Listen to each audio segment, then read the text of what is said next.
صورت نہ کم ہو. غیبت کے خلاف جنگ، نہ غیبت کریں گے نہ غیبت سنیں گے. غیبت تو تب ہے نا کہ جب وہ بات جو آپ کہہ رہے وہ حقیقت ہے. اگر وہ جھوٹ ہے تو بہتان ہے. غیبت سے بڑھ کر گناہ ہے کہ جھوٹ باندھا آپ نے کسی مسلمان کے اوپر، اور اس کی عزت میں، اس کی آبرو میں آپ نے کس قدر اس کو نقصان پہنچایا. تہمت لگا دیں گے، بچلن ہے بچلن، معاذ اللہ ثم معاذ اللہ. ارے خدا کا خوف تو کرو یار، خدا کا خوف تو کرو.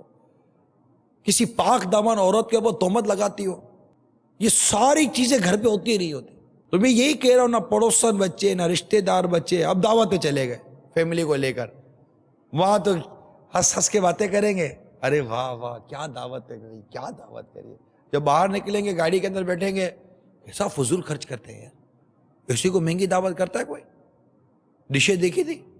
ارے خدا کا خوف کرو. اب بھی اندر میں منہ بھر بھر کے اس کے منہ پر تعریفیں کر رہے تھے، باہر نکل کے غیبتیں کر رہے ہو. وہ انسانیت بھی تو کوئی شے ہے یا نہیں؟ شرافت بھی کوئی شے ہے یا نہیں؟ ابھی اس کا کھایا اور ابھی اس کا دھو بھی رہے ہو.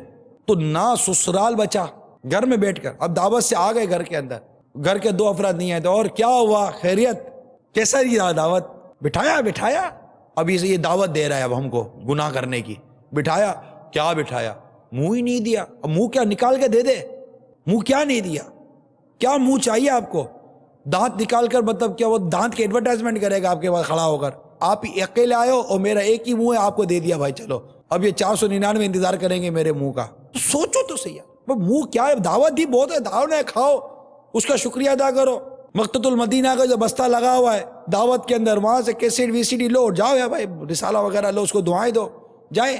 یہ کیا طریقہ ہے؟ آپ سے ملے، ہاتھ ملایا، بس ختم، آگے نکل جائیے. اتنے سارے مہمان ہیں، بیٹی یا بیٹے کی شادی ہوتی ہے، 10 قسم کے ٹینشن ہوتے ہیں، بعض اوقات قرضے چڑھے ہوئے ہوتے ہیں، طرح طرح کی پریشانیاں ہوتی ہیں، تنگ کرنے والوں کی کمی نہیں ہوتی. اور سسرال ہی جب آتے ہیں تو اللہ مان والا فیض. اور اگر نند گلے پڑ گئے تو گئے. پتہ چل گیا کہ نند بڑی ناک چڑھی ہے، اس کو تھوڑا سا بھی کچھ ہو گیا تو گئے. اب اس کو 4 ڈشیں تو پہلے اس کے سامنے رکھنی پڑیں گی، کہ ایسا نہ ہو کہ بیٹی گھر پہ جانے سے پہلے ہمارے گھر پر آ جائے، نند کو خراب لگ گیا. اور یہ ساری باتیں بھی منگنیوں کے بعد شروع ہو جاتی ہیں. اور جب جیسے منگنی ہوئی پھر باتیں شروع. کیا کر سکتے ہیں؟ اب جو تھا گلے پڑ گئے، اب کیا کر سکتے؟ اب یہ غیبت شروع، یہ تہمت شروع، یہ تو بہتان، یہ گھر کے اندر ہو رہا ہے.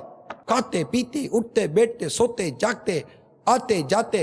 ارے ایسا لگتا ہے کہ جس کے پاس بیٹھو نا اس کے پاس غیبت کے سوا، جیسے مثال دے رہا ہوں، غیبت کے سوا جیسا کوئی موضوع ہی نہیں ہے. غیبت غیبت غیبت غیبت. نہ بھائی، یعنی سگے بھائی بہن نہیں بچتے. بہن کو دیکھو تو بھائیوں کو کٹتی رہتی ہے، بھائی ایسا، بھائی ایسا، بھائی ایسا، بھائی ایسا. اے لالچی ہے، یہ پوچھتا نہیں، یہ نہیں کرتا. بھائی کے پاس جاؤ تو بہن کو چھوڑتے نہیں ہیں. ماں کے پاس بیٹھو تو بیٹوں کے پاس بیٹھ کر اپنے شوہر کی، یعنی اس کے باپ کی غیبتیں کرے گی. اور باپ کے پاس جاؤ تو بچوں کے پاس بیٹھ کر اس کی ماں کی غیبتیں کرے گا. اس سے کیا اثر چھوڑ رہے بچوں پر؟ کبھی سوچا ہے آپ نے؟ آپ کے بچوں کے دل میں نہ ماں کی عزت آ رہی ہے نہ باپ کی عزت آ رہی ہے. اور جب ان کی شادی ہوگی تو کیا یہ بھی غیبتیں کرتے رہیں گے ایک دوسرے کی؟ کیسی تربیت دی رہے؟ یہ گھروں میں جو ہو رہے نا گناہ اور جو بے احتیاطی، اس کا بیان کر رہا ہوں آپ کو. ابھی دفتر میں تو گیا نہیں ہوں، آفیسز میں تو گیا نہیں ہوں، بازار میں تو گیا نہیں ہوں، اور بھی 10 جگہوں پر تو ابھی تو ہم گئے نہیں ہیں. ابھی تو گھر کے اندر گھریلو گناہوں کی نشاندہی کر رہا ہوں میں، گھر میں بیٹھ کر جو ہو رہے. اس سے آگے بڑھے تو بیوی پر ظلم، زیادتی، مار پیٹ، نمک پر، مرچی پر، گرم پر، ٹھنڈے پر، اچھا ہے برا ہے، خوب دل آزاریاں بلا اجازت شرعی. جو گناہ میں ان کی بات کر رہا ہوں، جن کو گناہ کہا جائے گا میں ان کی بات کر رہا ہوں. بلا اجازت شرعی دل آزاریاں، مار پیٹ، چٹیاں پکڑ کر پھینکتے، مارتے، پھر غیرت کے نام پر مارتے. میں بہت غیرت مند ہوں، بیوی نے یہ کیوں کیا اس پر مارتے جبکہ شریعت نے اجازت نہیں دی ہوتی. بچہ کونے میں بیٹا سہما ہوا دیکھ رہا ہوتا ہے کہ میرا یہ ظالم باپ میری ماں کو کس بے دردی کے ساتھ مار رہا ہے. اس بیٹے کے دل میں اس باپ کی کیسے عزت و قدر پیدا ہوگی. یا اگر بیٹا بھی اگر 2 قدم آگے ہوا تو کل اس نے بھی اپنے باپ کے طریقے پر عمل کرتے ہوئے تمہاری بہو کو یعنی اپنی بیوی کو بھی اسی طرح ظلم کے ساتھ مارنا ہے. کہ یہی ہم نے بڑوں سے سیکھا ہے. کیا یہ کیسا معاشرہ بن رہا ہے، ہم کیسا اپنا گھرانہ بنا رہے ہیں، کس طرح کا سسٹم ہمارے اندر چل رہا ہے. یہ کیسی مردانگی ہے جو تم عورتوں پر نکال رہے ہو. اور اگر شوہر شریف ہے، عورت ہاتھ نہیں اٹھا سکتی. زبان تو ہے اس کی، اتنی بڑی زبان ہوتی ہے، نکالے تو اتنی سی نظر آتی ہے، بولے تو اتنی بڑی نظر آتی ہے. تلوار سے بڑی اس کی زبان ہوتی ہے.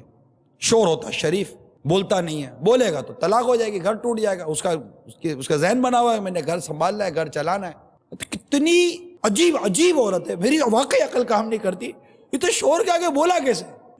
یہ صحیح بول رہا ہے, میری عقل کام نہیں کرتی. یار یہ عورت کیسی ہوتی ہوگی جو شوہر کے آگے بولتی ہوگی؟ اچھی کیسے عورت ہو سکتی ہے یہ نیک تو عورت نہیں ہو سکتی, اچھی عورت ہے جو شوہر کے آگے بولتی ہو. یار اس کی بدتمیزی کرتی ہے. عورت بیوی کو تو صبر کا پیکر بننا ہے, ضبط کا پیکر بننا ہے, بیوی ظالم کیسے بنتی ہے؟ یہ عقل کام نہیں کرتی. اور ہیں, میں نہیں کہتا کہ بہت یہ نہیں یہ ہیں ضرور. اگر ساس کے اوپر ظلم کا لیبل لگا ہوا ہے تو ہر ساس ظالم جیسے نہیں ہوتی. میں نہیں کہتا کہ ہر بہو یا ہر بیوی اس طرح کرتی ہے, لیکن ایسے بھی ہیں ہمارے معاشرے کے اندر, اور یہ گھر کے اندر ہے, یہ سب گھر میں ہو رہا ہے. اور ابھی تک میں زبان پر آیا ہوں, کچھ ہاتھ کی باتیں کی ہیں, اور پھر اس روایت کو جو غیبت کی تباہ کاریوں میں لکھی ہے کہ دنیا میں زبان کے غیر ضروری استعمال کی وجہ سے تجھے یہ سزا دی جا رہی ہے. یہی اتنی سی زبان, بالشت بھر بھی نہیں ہے یہ زبان, کیا یہ قیامت کے دن ہم کو مروا دے گی, پھنسوا دے گی؟ اس وقت کیا کریں گے؟ آج آپ کی چرب زبانی کے آگے کوئی بولنے والا نہیں ہے, چلو مان لیا نہیں ہے. کل کیا کریں گے؟ اس کے آگے کیا کریں گے؟ اس کے آگے کیا کریں گے؟ تو ابھی سے کیوں نہیں مان جاتے؟ ابھی سے غیبت سے توبہ کیوں نہیں کر لیتے؟